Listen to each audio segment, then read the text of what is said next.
Welcome to Making Joyful Journals. I'm Anna G. Today we're working on sewing in the signatures into my Trashy to Classy True Junk Journal.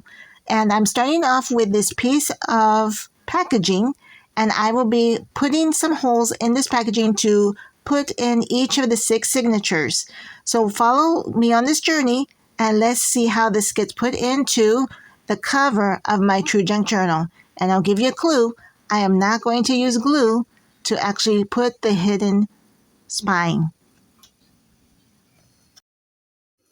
So I picked up this piece of packaging. It's very stiff, and I'm going to put 6 signatures. I'm creating some holes or some markings to make the holes, and I'm going to use a 3-hole pamphlet stitch in each one of the signatures, and I'm going to be sewing them into this piece of packaging. Then when I finish adding all 6 of the signatures, then we will take this entire spine and put it inside of the cover. And I was going to glue this in, and this is my first attempt at trying a hidden spine, because normally in junk journaling you would just stitch directly into the cover, and then the strings would be shown on the outside of the spine. Now I'm using some plastic packaging. This packaging actually is like a protective packaging, and I'm not sure where it came from, but I'm using it to protect my actual mat from getting holes in it. So I'm using an awl, and in this case this awl was originally an ice pick. Yeah, I couldn't think of what it was called, but it was originally an ice pick. But I'm going to be using it to make my holes, and I like the size of the holes to be pretty big. It makes it a lot easier to then sew in the different signatures. And then I'm erasing all of my markings here. And so far, so good. I like the way that the lines are all, the holes, I should say, are all pretty straight.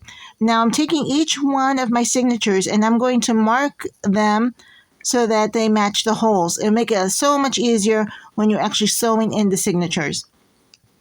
Of junk journal creations, this is probably my least favorite part, is sewing in the signatures. Sewing them in with a needle and thread is a little daunting when you first start, but you're going to see that as I get through each one of these signatures and sewing them into this packaging, that I start to get more comfortable with putting them in. Now I have another junk journal that I am working on. I'm in the midst of decorating it, and that junk journal, you'll see at the very end of this video, it was not using sewn in signatures. It was actually put together using elastic, and the pages were slidden underneath. Slidden? Is that a word? They were slid underneath the elastic, kind of like a TN or a traveler's notebook. But this, I'm going to actually sew in the signatures, and I was on the fence for a long time about putting in these signatures either by sewing or using the elastic method. And so I'm here now. I'm putting the holes in each one of the signatures. I'm putting 3 holes, one in the top, one in the middle, and one in the bottom. And I actually, because I did all of the marking on the outside of the signatures, I actually folded everything inside out so I could see the holes and still be able to pierce through all of the papers. Now I know this is not the easiest way of doing it, but for me, because I didn't want to go inside each center of the signatures and be marking the holes, I just figured this would be the easiest way for me to get all of the pages poked at one time. And some of these were easier to poke through than others, because some of the signatures had a lot of thick pieces of paper or file folders or even cardboard in them. So I'm starting backwards. I'm starting with the 6th signature, and I'm working my way up to the 1st signature.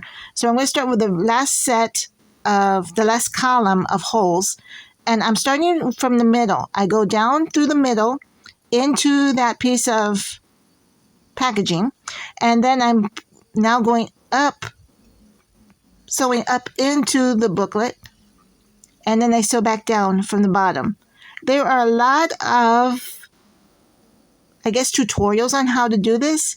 And I'd have to say the first set of tutorials that I watched in depth when I first got into junk journaling was from Pam at the Paper Outpost. And she's done a lot of these. She has that really nice crocodile to make her holes.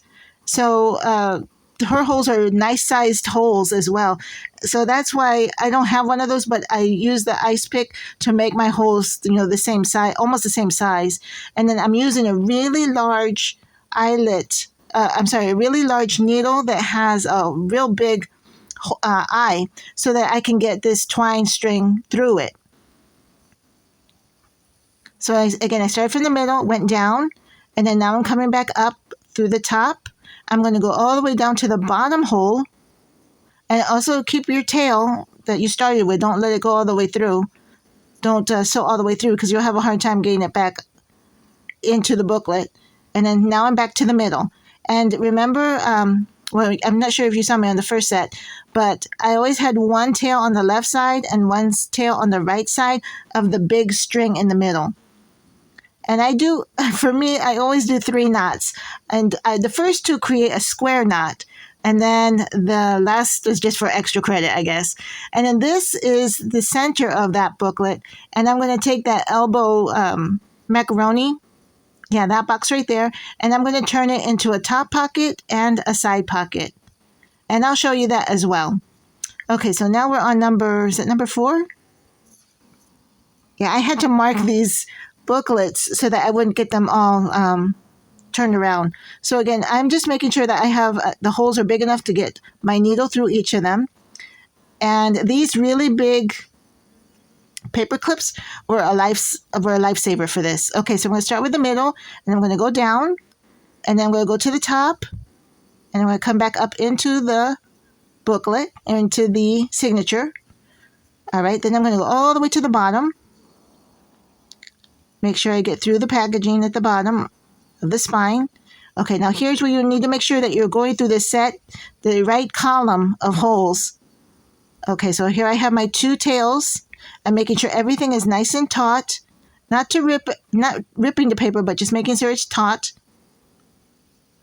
And here are my 3 little knots. Okay, we're getting better. It seems like we're getting smoother. The process is getting smoother for me. So practice makes perfect. And I'm just flattening everything down, make sure everything's nice and even. All right, we're on to number 3. We're going backwards here. So we're on the signature number 3 now.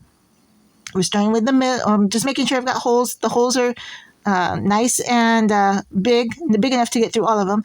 I use 3 lengths of the book to pull out and cut my string. So again, I'm going to start with the middle, go down. I'm going to go to the top and come back up into the signature. And then I'm going to go back down from the bottom. And then we'll go back up, back through the middle hole. And again, I'm making sure the tails are one's on the left and one's on the right. And I'm just pulling just enough to make sure everything's nice and taut. Okay, and I'm doing my 3 knots. And then my 3rd one just for good luck. And I'm making sure everything sits nicely, it's falling nicely. And I'm erasing that T. I had written the letter T at the top of the packaging to remind myself that that's the top and not to turn it upside down, because that can really mess up your alignment of your signatures if your paper or the packaging gets, turned upside down, or even if your signatures get turned upside down.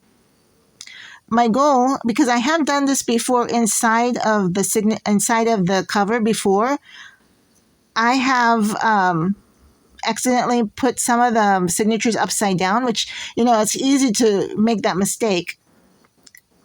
But then your pages don't line up nicely. Like as you're turning from signature 1 to signature 2, you can see there's some discrepancy there. And that's what I was trying to avoid. Even though this is all junk and this is all just trash, I want it to look nice. This is my chance to practice and get everything to line up nicely.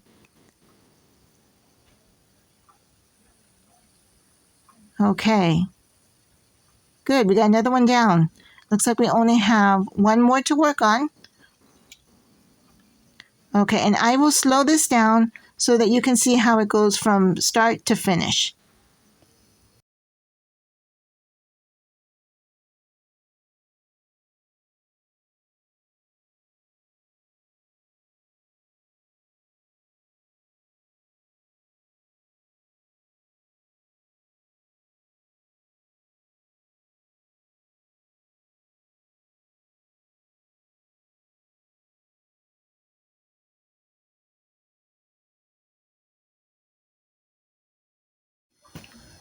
Okay, so I have all of my signatures sewn in. I'm showing you how I do my square knot. So I'm going to start off with making sure that all of the strings, the tails, I pulled on them to make sure that the strings are nice and taut. And I'm going to start with holding my left and my right tails, the tails of the string. So I start off by taking my left string and crossing it over my right string. This is the first part of making a square knot. So the left is going over on top of the right string. And then I'm pulling it through, and I pull it nice and taut. All right, so now I have my two strings and my two tails again. And now I'm going to pull my right tail and put it on top of the left tail. And then I pull it through and make another knot. That's a square knot right there. But then I do a third time where I'm going to do the left string again over the right string. Yeah, the left over the right, and pull it through. And that's just my third knot, just for good measure. So now I have all of my signatures put in, and they're all sitting in, they're not falling out. None of the pages have fallen out. And now I'm going to put it into the cover itself. And remember how I said earlier in the video that I was not going to use glue to put this actual hidden spine into the cover. So keep watching so you can see how I get it to stay in place.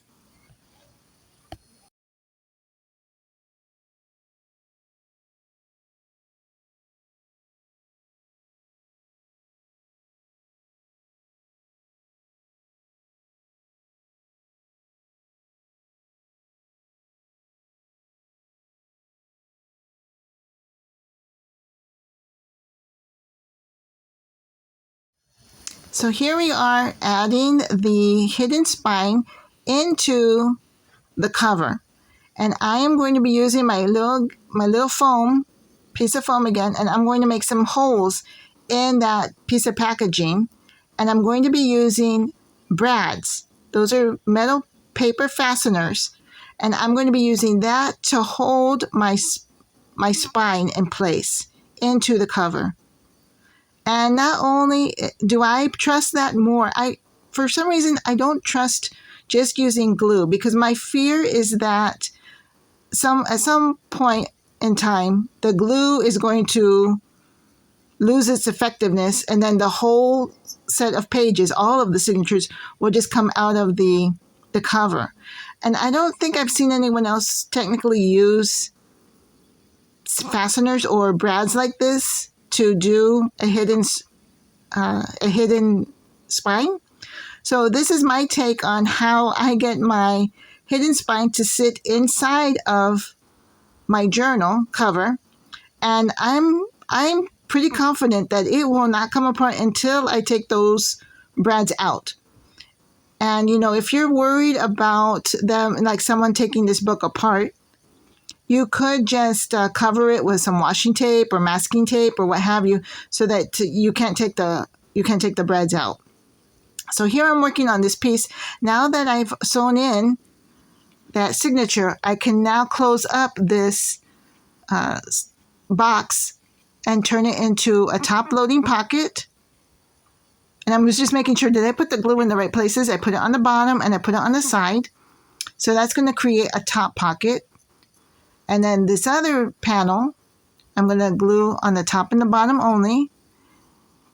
And this is not going to hold itself together. So I am going to dig out some of my binder clips, and I'll go ahead and glue this, clamp all this together so that as it dries, it'll hold really well. I'm even going to pull out my big paper clip. There we go. And so right there, I've created my top loading pocket. Okay. And then on the side, we've got the side loading pocket or side tuck.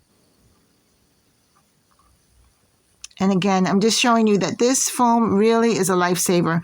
If you don't have that, you can use styrofoam, whatever you want to use to help you create the holes in your signatures as well as in your hidden spine, or if you're doing this directly into your cover.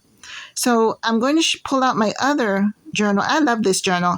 I love the front. I love the colors. I like the word life on there. And then this was a piece of junk mail, and I just took a bunch of stuff and added to it. And if you want to see a continuation of the life, I'm going to call this the life junk journal. If you want to see that continued on, please leave a comment, and I'll go ahead and post more updates on what I do to this. Until I see you next time, take care, God bless, and bye for now.